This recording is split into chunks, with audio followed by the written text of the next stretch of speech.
Vice ganda hindi na nakapagtimpi sa mga balitang lumalabas kay Billy Crawford na pumanaw na ito sa kapayatan ng aktor.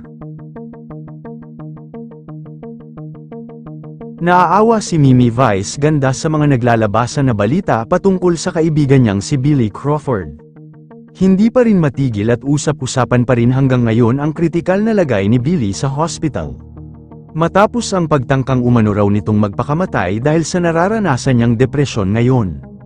Si Colleen Garcia raw umano ang may kasalanan ng lahat dahil sa pagkukulang nito bilang asawa kay Billy Crawford. Hindi naman naiwasan na mag-comment ni Vice ganda sa balitang ito kung saan pinabulaanan ng TV host veteran comedian na walang taning ang buhay ni Billy at buhay na buhay pa ito.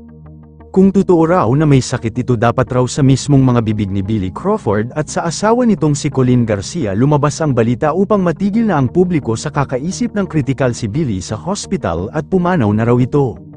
Hindi kasi nakakapagduda sa publiko ang lagay ni Billy dahil alam naman natin na ang payat-payat na ng aktor at sinabihan na lulong na ito sa pinagbabawal na gamot sa sanhi ng kapayatan niya ngayon.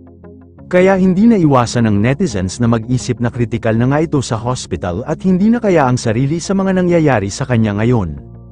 Ayon pa kay Vice biktima si Billy Crawford ng death fake news kung saan may mga taong naninira dito upang mapabagsak ang career nito sa showbiz. Wala pa rin hanggang ngayon tugon si Billy Crawford at Colleen Garcia sa mga kumakalat na balita na patay na ang kanyang asawang si Billy sa mga nagpapakalat nito. Noon pa naaawa si Vice ganda sa mga artista na nabibiktima ng nagpapakalat ng ganito dahil hindi lang si Billy Crawford ang nagawa na ng ganitong balita, may iba pa katulad na lang sila Vic Soto at Willie Revillame at kahit mismong si Vice ganda ay nakaranas na ng ganitong pagpapakalat ng fake news patungkol sa kanyang buhay.